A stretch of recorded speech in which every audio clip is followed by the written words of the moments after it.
Hey everybody, I'm Chili. Welcome back to 3D Fundamentals Tutorial 6. Today's lesson is about backface cucking, or culling. I forget which one. Anyways, so you might ask, what is backface culling? Well, just hold your horses. Let's take it back a step. Let's go back to what we did in tutorial 5, right? We made this cube. It was good, except it's kind of weird, right? Like, what is all this fucked up shit? It's not behaving like you would expect a cube to behave. It's all weird and shit. It looks like some of the walls are transparent. Some of the time it doesn't make any sense. So why is it doing this shit? Why are you doing this to me, cube? Well, basically the reason why this is happening is because we're drawing a list of triangles, right? And we're drawing them in the same order every time. So we're drawing the triangles, and these are the colors that we're giving to the triangles. So the first triangle, triangle 0, is going to be white. Next one's going to be blue, so on until blue and cyan. Now, blue and cyan, these two triangle pairs that make up a face of the cube, are going to be drawn last. So they're always going to be drawn over top of the other triangles. I said that kind of weird. Over top. Anyways, so blue and cyan are very strong. They're very strong triangles. So what does that mean? Well, it means that no matter where they are, whether they're behind the cube or in front of the cube, they're always going to be drawn in front. And that's a problem, because if this thing is at the back of the cube, you don't want it to be drawn. You want the face that's at the front to be drawn. But you're not going to get that, because this is always drawn last.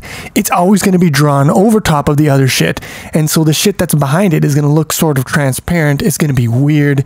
No one's going to like you, and you're never going to be invited to parties. So you might say, Chili, I got this. I know what we got to do. All we got to do is sort the triangles so that the ones at the front are drawn last and the ones at the back are drawn first, and then the ones at the back will be covered up by the ones in front of them. So we just got to sort them somehow by their draw order. Front is drawn last, back is drawn first. Things in the front will cover up things in the back. Everyone's good. It's Painter's algorithm. And it's not a terrible idea, but that's not what we're gonna do, because I got something better. Now, the first thing we should take note of is, in any closed shape, you can only see one side of the triangles. That's the outside. The inside pointing faces of the triangles are never seen. Now, I made a little diagram here in 2 dimensions, but you'll get the idea. The same thing applies to 3 dimensions. So as we're looking at this object here, we're only ever going to see the outside facing parts of these triangles. We can never see the insides unless we're actually inside the triangle somehow. Oh God! Oh my God! Truly, to boldly go where no man has gone. Oh my God! Right into Zachary Quinto's face. Hero sucked, asshole. I mean, if you were actually inside of this closed shape, you could see the backs, but generally you look at your shapes from the outside, and so you only ever see the front faces. So what this means is that the faces that are facing away from you, they'll never be visible. You can just get rid of them or cull them. And if you cull these back faces, first of all, you're going to have a much more efficient situation, because you're not drawing those wasteful triangles that are just not going to be visible. They're going to be covered up in the end. And second of all, for a convex shape like this shape here, if you get rid of the back faces, none of the front faces will ever be overlapping with each other. So the draw order doesn't matter anymore. Like, just take a line from our viewpoint through any point on this object here, and you'll see that the line only passes through one front face. It never passes through 2 front faces. It can pass through a front face and a back face, but if you remove the back face, now you've only got one possible triangle that can be at any position on the screen. And so now you don't have to worry about your draw order. Just get rid of the back faces. Now you should note that this only holds for convex shapes. Look at this concave shape here. I've removed all of the back faces, so we only got the front faces here. And if you draw a line from our focus point through the polygon, you can see that with a concave shape, you can have front faces that overlap each other. And in this case, simply culling the back faces is not going to be enough to solve your draw order problem. But let's forget about that right now. Let's just solve the problem with the convex faces in a single object. All right, so let's say we got a single triangle like this, and we've got a vector that points out of the front face of this triangle. So it's perpendicular to the face of the triangle, and it's pointing outwards from the front face. So obviously we want to be able to tell if the front of this triangle is facing our view position, our focus point, or if it's facing away from the focus point. So this one is obviously, facing the focus point. We want to draw this one. We still want to draw this one. We still want to draw this one. Once it reaches this critical situation of being exactly perpendicular, we want to stop drawing it.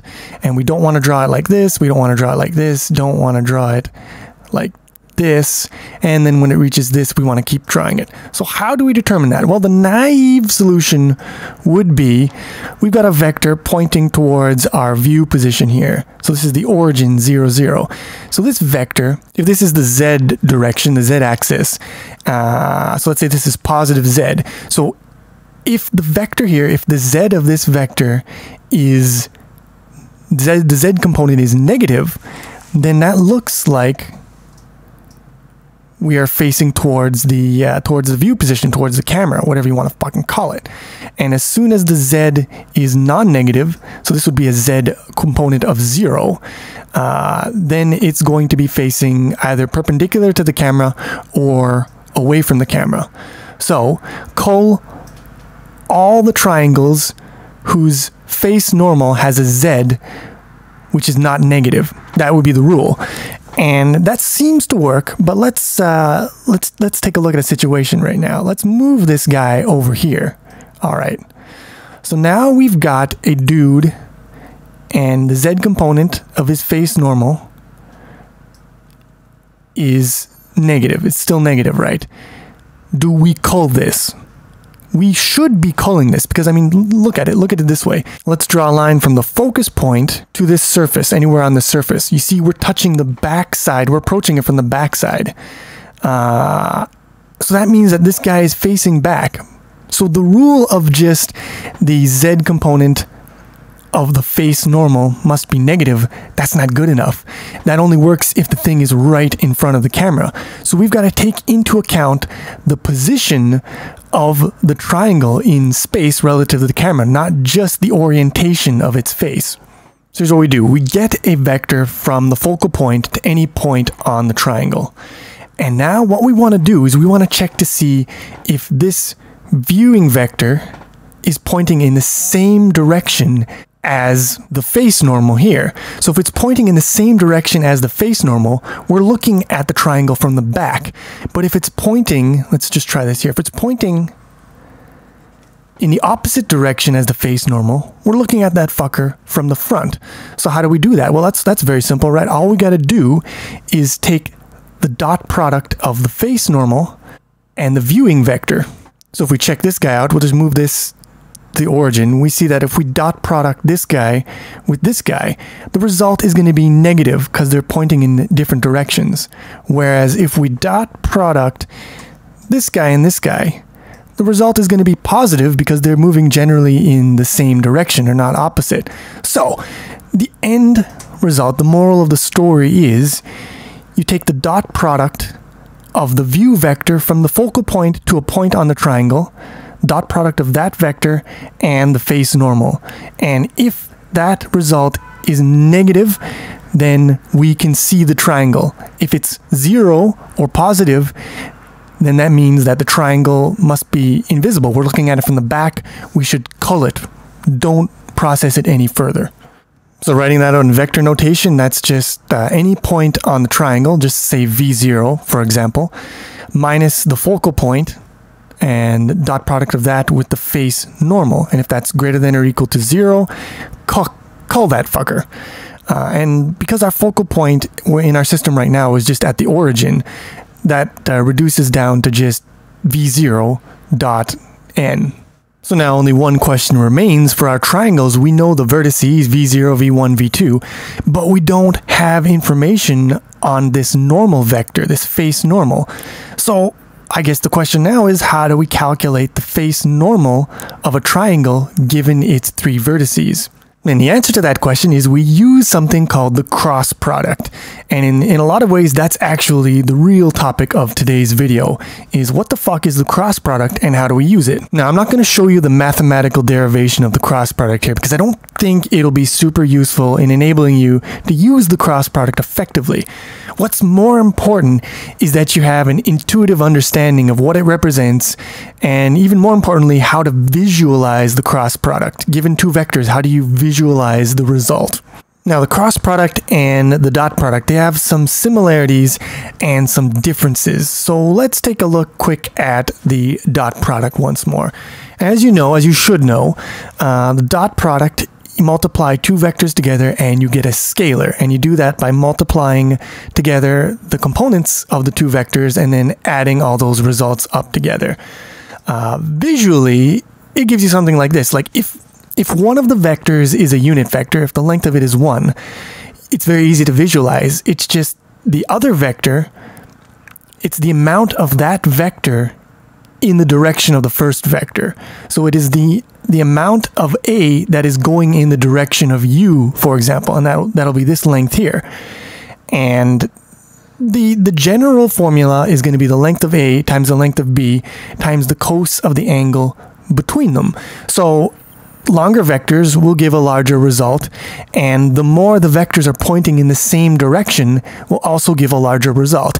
If they point in opposite directions, if this angle here is greater than 90 degrees, what you're going to get is you're going to get a negative result. Positive result if they're pointing in the same direction, negative if they're pointing in the opposite direction. If they're exactly perpendicular, the result will always be 0 regardless of the lengths of the 2 vectors A and B. So you've got 2 ways of calculating the dot product. You can do it with the lengths and the angle, or the easier way is easier in terms of like computational complexity, is just multiply the components together and add up the results. 2 ways of solving for the dot product. Now this here is the cross product, and it is a different beast. First of all, as you can probably notice, this red vector is the result, and that's the main difference between, in my opinion, between the dot product and the cross product. The dot product takes 2 vectors and returns a scalar, but the cross product takes 2 vectors and returns a vector. That's the first difference. Now, what vector is it going to return? Well, the one interesting property, and the one that we're most interested in, is that the result vector in the cross-product operation is always perpendicular to the 2 operand vectors. So this result is always going to be perpendicular to A and B. This is very interesting considering that we want to find a vector that is perpendicular to the face of a triangle. So perhaps we can use this, maybe? Now the first question you might have is, okay, so it gives us the perpendicular vector, but which perpendicular vector? Because as you may understand, for any given plane, you can have a vector that points in this direction, that's perpendicular, but you can also have one that points in the opposite direction. So how do we know what direction it points in? And the way we know that is by our good old friend, the left-hand rule. So if A is pointing in the index finger direction and B is pointing in the middle finger direction, then the cross product result is going to be pointing in your thumb direction. That's how you can figure out where this fucker is pointing at. And you might say, Chili, well, fucking I did that and this is pointing in the wrong direction. And that's because this is actually a right-handed coordinate system. And a lot of math bullshits like to use right-handed coordinates, but Direct3D uses left-hand coordinates, so this is just backwards, don't worry about it. So that will give you, the left-handed rule will give you the direction of the cross-product result in a left-handed coordinate system. But, so what is the length? How do we determine the length? Well, as you can see in this diagram here, the length is basically just the area of this parallelogram or parallel piped, I don't know what, I think this is called a parallelogram, right? It's not a rhombus. It might be a rhombus, I don't know. But anyways, it is the area of this thing here. And that makes sense. As the vectors approach almost the same direction, this area here is going to get very skinny, and the magnitude of your dot product is going to be very small. So you can see right away there's a little bit of symmetry between the cross product and the dot product. The dot product gets bigger as the angle approaches 0. The cross product gets bigger as the angle approaches 90 degrees. That's where you get the biggest result. And of course, longer vectors will also produce a longer result. But we're not really, in our case here with backface culling, we're not interested in the length of this vector. All we want to know is its direction. That's all we need. There are a few other applications for cross product, especially in physics. It's very useful to figure out the moment of rotation or the amount of torque around a point when you apply a force. And so use the cross product for that, but we're not going to worry about that shit. All right, let's take a look at the actual mathematical operation for the cross product and compare it to the dot product. So the dot product, the result is going to be a scalar, and A dot B is just equal to multiplying together again the components of the two vectors, or multiplying their lengths times the cos of the angle between them. Now the cross product, the result is going to be a vector. So vector cross vector equals vector. So what is that going to be in component form? So because the result is going to be a vector, we write it in 3-component form like this, and it's just going to be the difference of the products of the components. So for example, the x component of the result is based on the difference of the products of the y and z components. And the same thing here, the y is going to be from the products of the z and the x, and the z is going to be from the products of the x and the y. It's got nice symmetry here, and the reason why it's like this, there's a derivation of it. It comes out of, or it can be remembered as finding the determinant of this matrix here. If that is of any interest to you, but it probably isn't, and it's not going to be super useful to look into it. It couldn't hurt. It could definitely not hurt to look into and to study the derivation of this expression here, but I don't think it's super useful. I'm not going to waste like a lot of time to explain it to probably what will be a pretty small audience. So this is the cross product, and whenever I need it, honestly, I just look it up. I'm not going to derive this out by hand or anything. Now, there are a lot of other interesting parallels and factoids that I could go over here, but I'm just going to go over one last thing that's interesting here. If you look at the angle expressions for these two operations, they look very similar, but there's a couple of differences. First of all, for dot product, it uses cos. For the cross product, it uses sine, which makes sense because in the dot product, when the angle is 0, it's greatest, and the cos of 0 is 1, right? But for the cross product, it's going to be sine, which makes sense because this cross product is the greatest when A and B are perpendicular to each other, when there's a 90-degree angle between them, and the sine of 90 is 1. So the dot product has the greatest yield for parallel vectors. The cross product has the greatest yield for perpendicular vectors. Now, the other thing to note here is the dot product, the result is going to be just the scalar, the same thing as this one here. They give the same result. You can use them interchangeably. But with the cross product, the angle expression will only give you the length of the result. It doesn't give you a 3-dimensional vector. The output of this is obviously going to be a scalar. So using this expression, you can only find the length of the result vector. It won't give you the direction. So it's not even as useful as this one. If you want the direction, you're going to have to use this expression here. So that's great. Now we can find a vector that is perpendicular to two other vectors. But you might be saying, well, Chili, I don't want to find something that's perpendicular to two vectors. I want to find something that's perpendicular to the face of this triangle. And, well, that's no problem, right? if we want to find something that's perpendicular to this triangle, we can just get two vectors that lie on the triangle and then compute the cross product of those vectors. So we can create a vector going, for example, from 0 to 1, and another vector going from 0 to 2. And then the cross product of those two vectors is going to point perpendicular to our motherfucking triangle.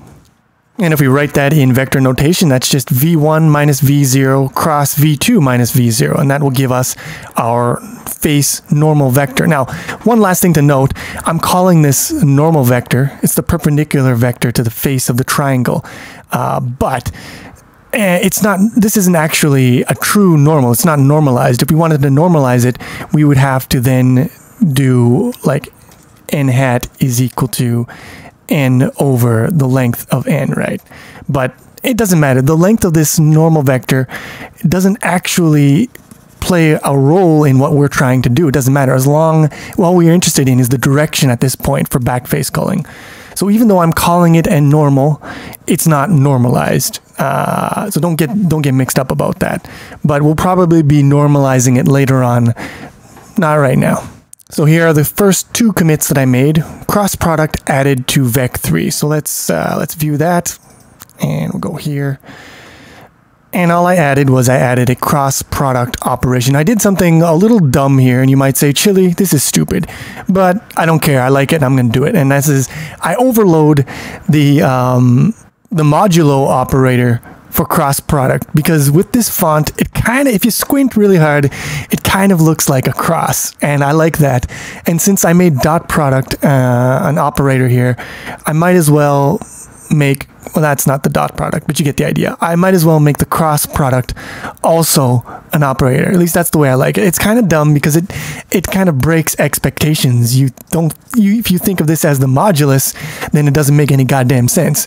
But I like it, so I'm going to do it. I'm just going to put a warning in here that you probably shouldn't copy me on this, because some people will think you're a dumb asshole, perhaps rightly so. But this is the way I'm going to choose to live my life. Anyways, so we do basically exactly what I showed you. It's just you create a vector, and it's y times z minus z times y, z times x minus x times z, so on and so forth for the left-hand side and the right-hand side. And that's all you goddamn need. I don't know if I didn't do an assignment cross-product operator, but you could if you want, I don't know. And then in the next commit here, I actually implement the culling. So what do I do here? Well, index triangle list.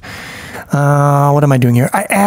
Okay, so for the triangle list, I've actually added another vector of bools, and that represents the flags, the cull flags. So these flags will indicate which triangles should not be drawn.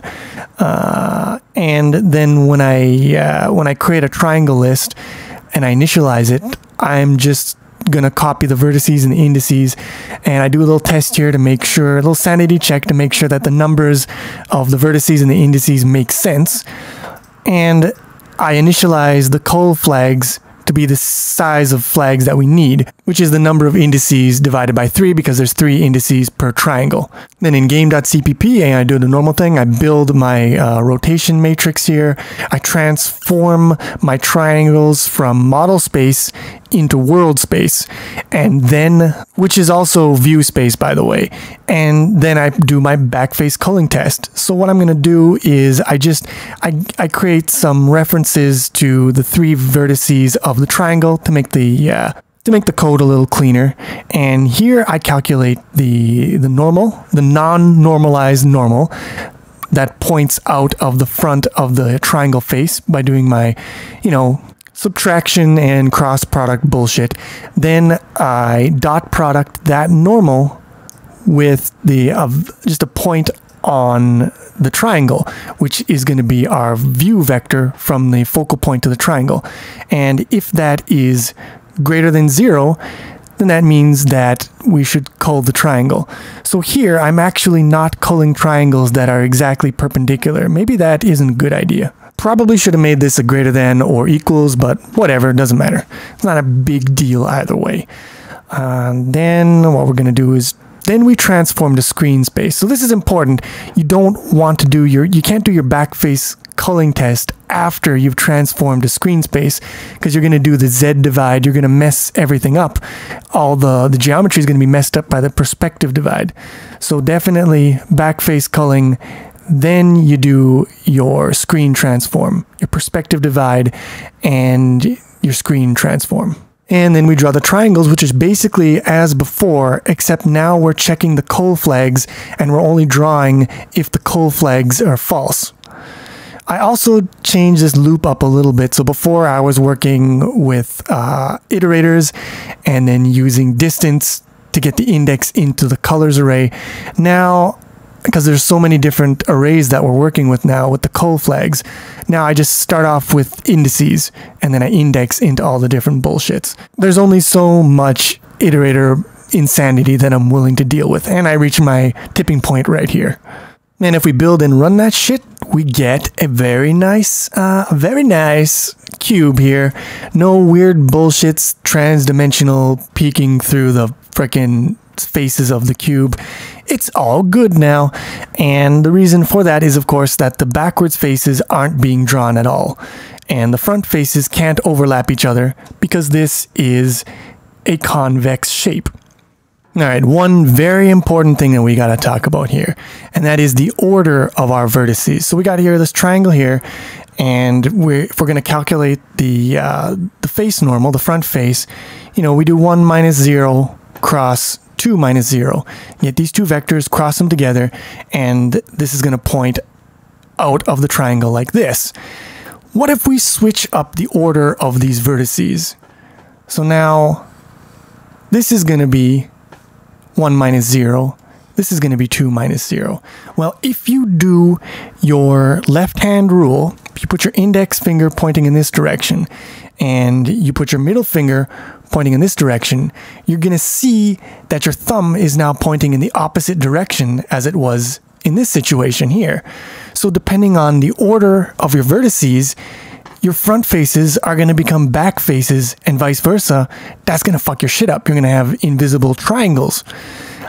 So how do we deal with this? How do we sort this out in our mind? Well, there's a very simple rule. So given that we're using this expression here to calculate our triangle face normals, we have what is called a left-handed winding rule. So winding is the order that you specify your vertices in. So this order would be 0, 1, 2.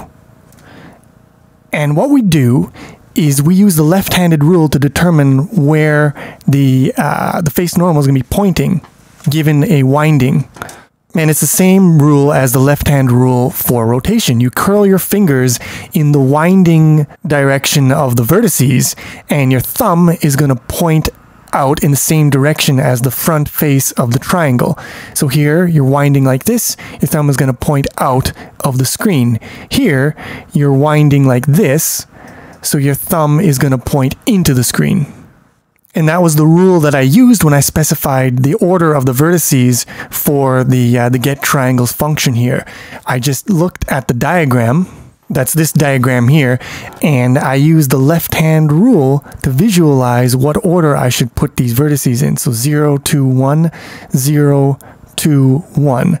This is the first triangle, winding like this, left-hand rule pointing out of the cube, which is what I wanted. And there we have it. We got our cube 3D with triangles, no weird layering, depth, ordering issues. Everything looks fucking sweet, if you ask me. Now, just a couple of things I want to talk about here. So, this system is not without its problems, and in order to demonstrate those problems, what I did here is I created a new system here for demo scenes. So, what does that mean? Well, let's fucking open this, see if it can open. So I added a new file here, scene.h, and it's just a simple virtual class here. Has a few functions that can be inherited from update, draw, and your virtual destructor. And then I added a solid cube scene, which is just our normal scene, but done by inheriting from scene here. So it's got solid cube scene, you've got a default constructor, you got the update function, which just processes the keyboard input, you've got the draw function, which does all the shit that was in our compose frame, and then you've got, you know, some membered data that keeps track of the shit for our cube scene. And then in game.h, we get rid of a bunch of shit here. We just create create a vector of unique pointers to scenes, and I create a iterator that keeps track of what scene in that vector is the current scene. And I also create a user function to cycle the scenes. And then in game CPP, what do we got here? So first we check to see if the keyboard is empty. So we process keyboard input, and if it's the tab key, then we cycle the scenes. Otherwise, we just call, or in either case, we call update scene. We pass it the keyboard, the mouse, and the delta time. And that will dynamic dispatch to whatever scene is the current scene. In cycle scenes, we just increment the iterator, and if it reaches the end, then we bring it back to the beginning. And in compose frame, we just, you know, call draw on the current scene. Very simple, no biggie there. In the next commit, I add another scene, and this scene is just 2 cubes. So instead of 1 cube, you got 2 cubes, and you can move one of the cubes backwards. And I'll show you what that is in a second, but this is just a scene with 2 cubes that rotate, and you can move one of them in the Z direction. What else did I do? Concave hexahedron scene. Okay, so here I've got a concave shape, and I'm just going to show you what happens with our backface culling algorithm when you have a concave shape. In this one, I create 2 quads, basically, 2 pairs of triangles, and they're intersecting each other in an X formation. So you can see what happens when you've got 2 triangles that intersect each other. And I think this is just small fixes for bullshit. So let's take a look at what those scenes actually look like. So here's the first one, good cube. Here's another one. What is this? Well, this is 2 cubes, and they're at the same space. And what I do is, if I press this button, I can make one cube recede into the distance. Now, what we should be seeing is we should be seeing this cube. It should be completely obscured by the cube that is in front of it. But of course, we're not getting that because backface culling will remove the back faces, but it won't remove the front faces. So even though this big one should be in front of the small one, it's not going to be reflected in the scene. So obviously, backface culling is failing us here. Now, you could say, well, all you got to do is order your cubes so that one cube is, you know, drawn after the other if it is in front of that cube. So draw them in the Z order. But if I press tab here, now you're going to see this is one object, but it is concave. It has a concavity in it. And if I rotate it like this, you can see it's fucked up. And this one you can't fix by sorting by object because it's one single object. Like if I press tab here, you can see I'm doing silhouette plus line. You can see the shape of the object here. And this object will not render properly with backface culling alone, even if you sort by object. So you can say, well, Chili, that's easy. I'll just sort by motherfucking triangle. But no, because take a look at this. So here we've got, I don't know what angle. Yeah, here we've got 2 things and they're intersecting each other. The triangles are mutually intersecting, and here, even if you sort by triangle, you're not going to get the proper result. One is always going to be on top of the other, whereas they should be simultaneously on top and behind each other because they're intersecting. And you might say, well, Chili, I'm just going to make it so that triangles can't intersect each other. You can't have any intersecting geometry. But look at this. You've got these triangles here. They're mutually overlapping each other in a cycle. None of them are intersecting, but they're still, you can't solve this problem with sorting your triangles. So sorting will never be the solution to fixing your overlap problems. Now, that doesn't mean that sorting doesn't have a place. It has a place and it can improve performance in certain situations, but it is not the solution to this problem. So what is the solution? Well, we're going to get there, but we're going to have to go on a little bit of a detour first. So hold that thought about getting our triangles drawn with the proper occlusion. We'll get back to that, but we're going to take a detour or 2 or 3 first. And we're going to circle around, and eventually we're going to come back to this problem. So in the next video, we're going to do something completely different. Anyways, if you enjoyed this video, please click the like button, it helps a lot. And I will see you soon with some more 3D fundamentals.